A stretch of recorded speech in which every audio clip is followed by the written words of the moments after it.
What is up, Starseeds? I'm Sid, and today I'm going to be talking about pendulums, copper dowsing rods, and if they are really accurate, okay? So I've done a video on the science behind tarot cards. I've done a video on pendulums and dowsing rods and how amazingly accurate they are, how wonderful they are. But in this video, I just wanted to explain kind of how they work and how they can be accurate and when they're not accurate. So first of all, the future always changes. So if you're asking questions about the future, it will tell you like the highest probability. But the important thing to understand is that divination tools like pendulums, etc., they tap into our higher selves. They're tapping into us, okay? Or occasionally an outside source if you're into that, if you're asking for a specific spirit to come through. That is real. That can happen. You can get answers from them. I don't do that. I get answers from myself. So when I use a pendulum, I usually always ask, I just kind of set the intention that, is it okay for me to ask questions? Usually it'll say yes. Occasionally it'll say no. And then I just wait, or I kind of regroup my thoughts, and then I ask again and the answer is yes. But I am asking source, the universe, God, frequency, the Akashic records, and my higher self to come through this pendulum to give me the correct answer. I will sometimes ask it questions that I have a preconceived notion of what I want the answer to be. It will always tell me the answer that I want it to be if I have a preconceived notion. That is the way that you are going to get inaccurate answers. If you are asking it a question and you want the answer to be a specific thing, even if you say it out loud the right way, what you have going on in your head, your thoughts, like usually when I use a pendulum, I usually don't ask it out loud. Occasionally I will, because it helps me kind of quiet my mind and quiet my other thoughts, so asking it out loud can be helpful in that sense. But usually when I'm asking the pendulum questions, I'm just thinking it. It's telepathic, okay? You don't have to say it out loud. It knows all of the thoughts going on in your head because it's really you coming through the pendulum. There are some people who it looks like they're moving their hand even, like if they're like, oh yes, no, like it's not that drastic, but you have to have a still hand when you do this. I always hold it with my right hand looped around my finger like once or twice. I hold my hand under it, my left hand under it, just to kind of, I don't know, like get the energy going. That's just how it feels right for me. And I ask it like to give me a yes and to give me a no. And for me, yes is a circle and no is back and forth. For some people, it's different. But the pendulum knows because it's an extension of you, because you're the one holding it, right?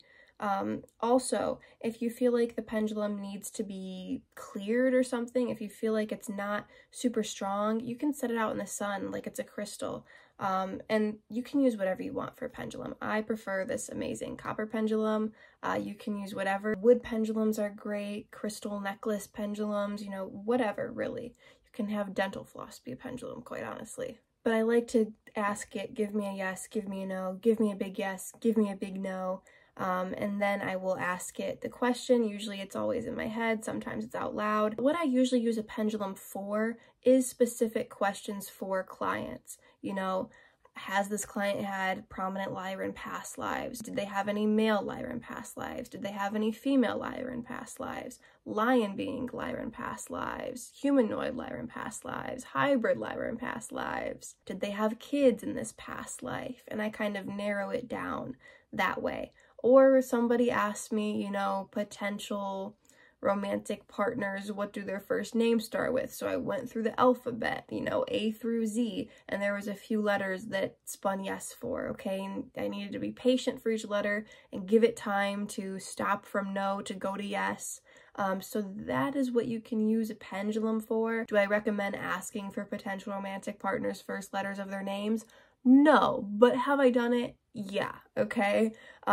Whatever you have a preconceived notion for, it will give you that answer. If you want the answer to be no, or you think the answer is no, it's going to give you a no, because that's what the universe is hearing. It's kind of like the law of attraction. Like, that's what the universe hears. That's what the pendulum hears, quote unquote.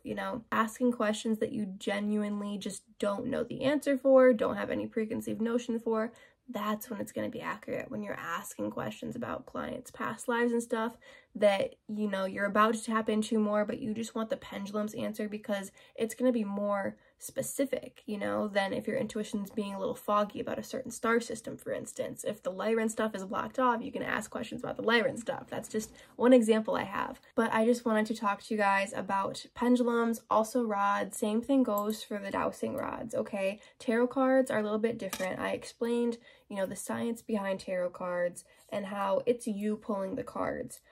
But the reason why these rods in particular and the pendulum freaked me out a bit at first is because it wasn't like I was pulling cards. These were objects moving, but now I understand more how they are deeply connected to me and my higher self, and that's what's coming through, okay? So these copper dowsing rods, usually I sit up more straight when I use them. I just kind of hold them like this in front of me. I have my thumbs just kind of like this. They're in my hands, not super tight, not super loose. I don't use these as often as the pendulum because I feel like they do the same thing, but the pendulum is just a bit less creepy to me, to be honest. I don't find either of them really creepy, but the rods, they're just obviously longer, so it's a little more intense feeling when I do it, you know? Things like tarot cards and things like astro dice will give you a similar experience in the sense that if you think to yourself, if the answer is yes, show me the sun card. If the answer is no, show me the moon card.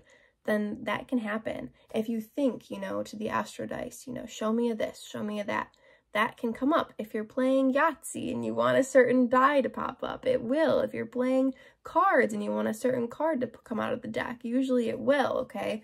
We really control our reality. Our thoughts are super powerful. So that's why our thoughts are what's going to give us certain answers when we're using certain divination tools. So it's important if you just want an unbiased answer that you don't have a preconceived notion about, that's how it's going to be accurate. That's pretty much all I wanted to say in this video. Use your discernment when using divination tools. They can be super cool. They can be super powerful when used correctly, when used unbiasedly with no preconceived notion. I'm going to leave the link to my witchy playlist in the description below.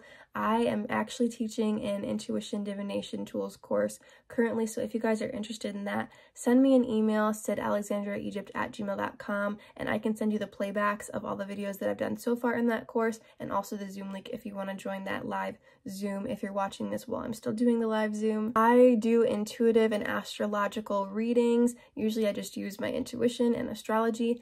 Very occasionally I'll break out the pendulum, maybe the tarot cards, maybe the astro dice, maybe I'll look at your palms a little bit, but I don't do that too much. Usually it's just the astrology and my intuition. Readings are mainly about a basic overview of your astrology, natural talents, possible career paths, relationship dynamics with family, friends, romantic partners, kids, etc.